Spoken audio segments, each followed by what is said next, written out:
The What to Read Next podcast helps you build a TBR of future favorite books. In each episode, Lauren and Maine interviews authors and book influencers to recommend books they loved for you to pick up today. If you're an avid reader, always looking for your next great read, then the show's for you. Just a programming note, this episode was recorded originally as an Instagram Live, so apologies for the audio. I hope you enjoy the interview. Okay, now let's go back to regular programming. Hi, how are you? Good, how are you? I'm good, thank you. I'm excited to chat with you. I'm excited to chat with you. So welcome to the Watch Your Next podcast Instagram Live. So tell us a little bit about yourself. Yeah, sure. So I am Anna Huang. I am an author of steamy new adult and contemporary romance.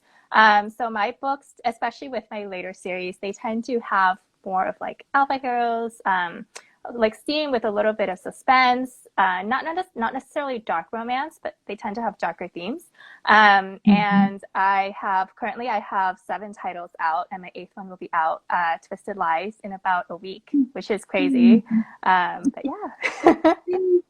Oh my gosh. And I have to tell you, the series has just been the gift that keeps on giving. So I know people are dying just to get hands on the last book, but same time, like, we don't want it to end too. Yeah, it's always like, I felt that way when I was writing it. I was kind of like, oh my gosh, I can't believe it's the last book in the series. Like, it's always very, as like a writer, it's very strange when you have to say goodbye to like characters that have been with you for a while. But I am excited for everyone to meet them, and almost there. There's exciting. So what's your writing process like coming up with the series? Did you come up with the idea and the tropes, or which came first? You know, characters, plot, ideas, world building. It's all over the place. But generally speaking, when I think of a new book for the Twisted series, I actually came up with the concept first, the characters first. I really love like a very cold, like kind of possessive, like alpha hero is kind of like my weakness. And so I've always wanted to write one like that. Grumpy Sunshine is one of my favorite tropes. And so I kind of spun off of that. And then I've always wanted a series that is around a girl group. I think for me, I gravitate toward girl groups. Like even my first series, the If Love series, is centered around the girls and not the guys. And so I also have a thing for the number 4. I don't know. But yeah, so I created the girl group. And then honestly, when I wrote Twisted Love, I didn't have like a super clear idea of where the other books were going. But as I got to know the characters better, then their like stories started to flesh out in my mind. And when I start every book, I always start with a character sheet first, because I think their backstories, their personalities, and their character arc really informs the plot and how they deal with the situations that they're put in. So I always start with character first, and then I fill in everything else around them.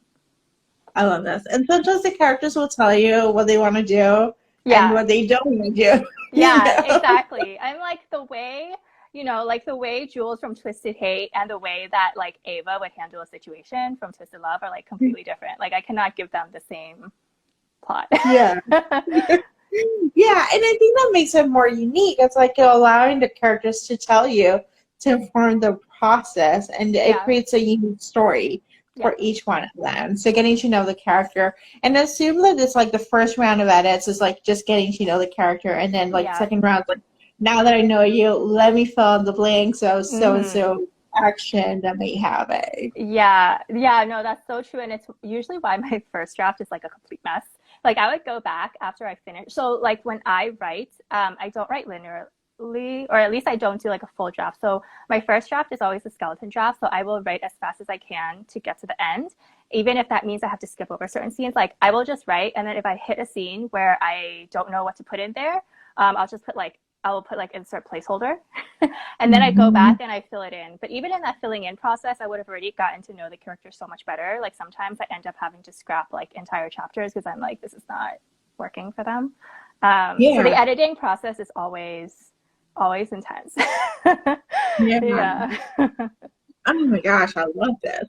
And so talk to us about the Twisted series. Like, why should readers, whoever has been hidden in the hard rock, may not be able to pick it up, like may not know about the series. Tell us all about the overarching arc. Is it girlfriend groups there's different tropes that are related. So we got Grumpy Sunshine, Brother's Best Friend, the first book. The second book is Forbidden Romance, Royal Bodyguard.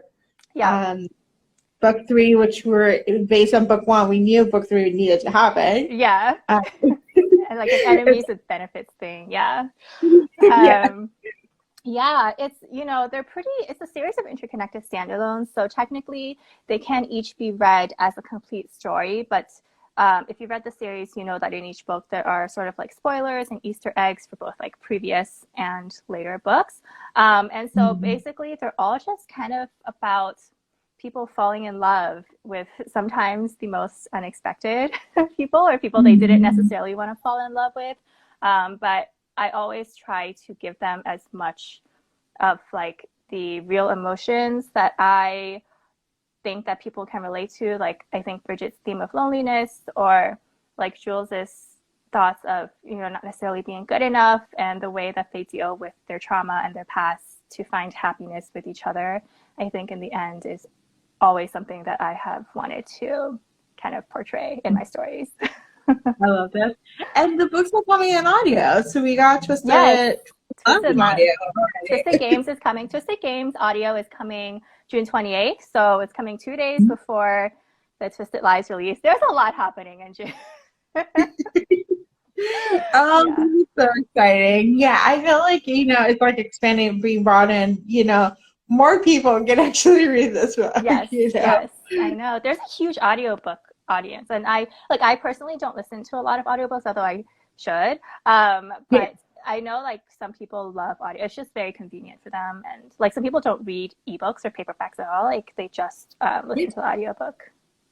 Yeah, and it's wide. It's actually open wide, so because you can get a Libra time, which is really exciting for those who don't want to do Audible. They're like, it's actually, you can request it from your library. Yes, and it is available in libraries too, which is very exciting. Because a lot of my book, like in the outside of the British Commonwealth, my books are all in KU. So it's exciting that people that are outside of it can get to know the story. Yeah. I love this. All right, so let's chat some book recommendations. What kind of books do you end up gravitating for reading wise? Pretty much similar to what I write.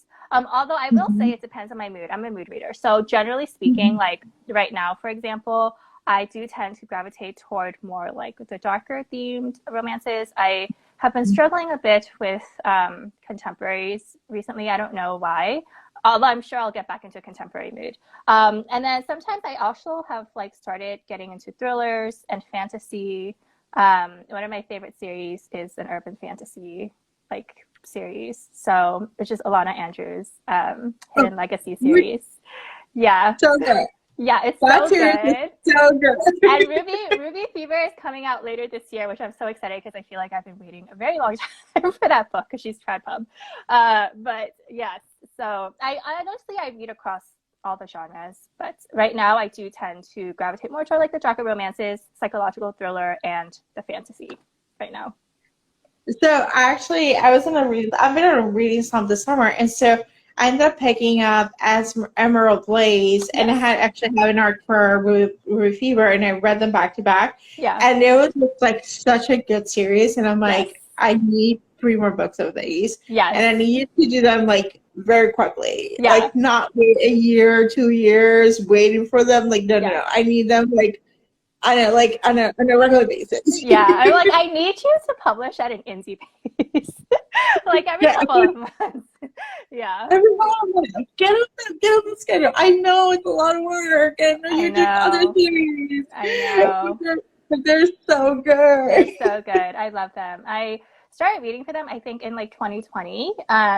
When I like had more time to read, and I binged. So actually, I read the Side Changeling series by Nalini Singh first, which is also one of my favorite. Like, I'm not telling you, I binged like all 20 something of those books in like a month and a half. It was like ridiculous. And then I went into the Hidden Legacy series, which I just love because I think it just really hit that point. Like, it's not. I mean, there's a little bit of romance. I guess it's like a very slow burn romance over like a trilogy, but I just love. Like the action, the magic, the bat, like it just hit like every spot that I want. Yeah, I feel like I'm still chasing that hidden legacy high, and I'm like, I'm Yeah, reading me too. paranormal because it's like I just need like another world. Like I don't know. I can contemporary is hard right now. I don't know Yeah. why, but it's just like, I need another world. I need some magic. I Yes. need like something else, you I know. know. Yeah, I feel that. So, oh my gosh, I love that you bench on the Saichengu series. That's a Yeah, great series to it's binge. really good. It was really bad because that was like all I did. I mean, like I read those books in a very short period of time. I Yeah. like barely slept anyway. Oh my gosh. Well, there's also the Angel series. So for Nelly, you also have the Yes. Angel series, Yes. I know. Um, I need to read those. I went through a very big paranormal phase a few years mhm. back. So I read like I didn't read Nalini, but I read like Sherilyn Kenyon, her Dark Hunter series. I read like Gina Yeah. Showalter, Larissa Ione, I think. There was like all these paranormal books that I just like I don't know how I got into it, like Cressley Cole. Yeah. And yeah, and then I went into contemporary and I had like a huge contemporary kick for a while. And then I feel like I burned Mhm. out a little bit. So now I'm Yep. starting to gravitate, even though I write contemporary, but like still. Well, and sometimes it's nice to get a little break from contemporary, like when you're writing, because you're immersing your own world, and like you were like, okay, I Yeah. just need something else that's a little bit different altogether, so then it can Yeah. be fresh air, you know? Yeah. And I agree. And I don't like to read in the same genre that I'm writing Mhm. when I'm writing because Yeah. I don't want to like accidentally pick up on something Yeah. and write it in. So I tend to read out of genre when I'm like actively drafting something. But yeah. Awesome. So, what are you working next? Like, what can we expect after the Twisted World? Are you Yeah. working on something else? You can give us a teaser of what to expect. Yes. So after that, I actually have a new series. It's a longer series. I'm a little bit nervous. It's the King of Sin series. So it is also a series of interconnected standalones, steamy adult contemporary that's based around the seven deadly themes or seven deadly sins. And so every book is based around a different couple, different sin. And they will actually, some of those characters have actually shown up in the Twisted World. So like all of my books exist in the same world. And some of the characters from Kings of Sin will have showed up in the Twisted series. And they all belong, it's like a billionaire romance series. They all belong to the Valhalla Club, which has also been mentioned in the Twisted series, which is like this very like exclusive club for basically the very Mhm. rich and powerful. Yeah. And yeah, the first book will be dropping in a couple of months. So yeah, someone in my Facebook group asked, and they're like, how do you write so fast?" And I basically was like, "I have no work life balance. Like all I do is just right."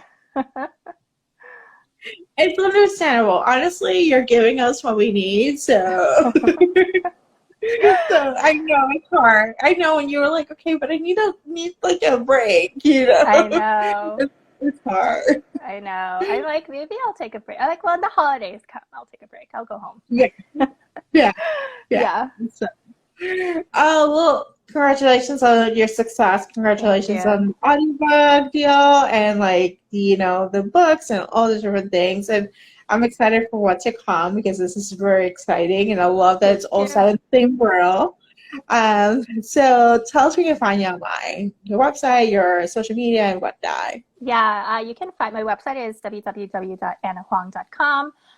So you can see all of like my links to my books there. My social, I'm author Anna Huang across basically all my social media, Instagram, TikTok, Facebook. And then if you want to join my private reader group on Facebook, it's called Anna's Twisted Squad. So So, thank you, Anna, for being on the show. of course, thank you so much for having me. It was great talking to you. Okay, bye. Bye. If you enjoyed this podcast, feel free to share with friends, subscribe, rate, and review the show. This is the easiest way to support the podcast. For a list of books mentioned and other romance recommendations, please visit watchyournextblog.com. Did you know you can purchase audiobooks directly from your favorite local bookstore? With LibraFem, you can pick up more than 250,000 audiobooks, including bestsellers and recommendations from real booksellers. You'll get the same audiobooks at the same price as the largest audiobook company, you know the name, but you'll be part of a different story, one that supports the local community. If you're new to audiobooks, they're the perfect way to squeeze more reading into your busy life. Listen with the free Libro FM app while you do your chores, walk the dog, relax at home. If you already love audiobooks and don't know what to listen next, check out recommendations from people who know the best booksellers. The What to Read Next podcast has a special offer for our listeners. Get two audiobooks on Libro FM for the price of one with your first month membership. Use code What to Read Next.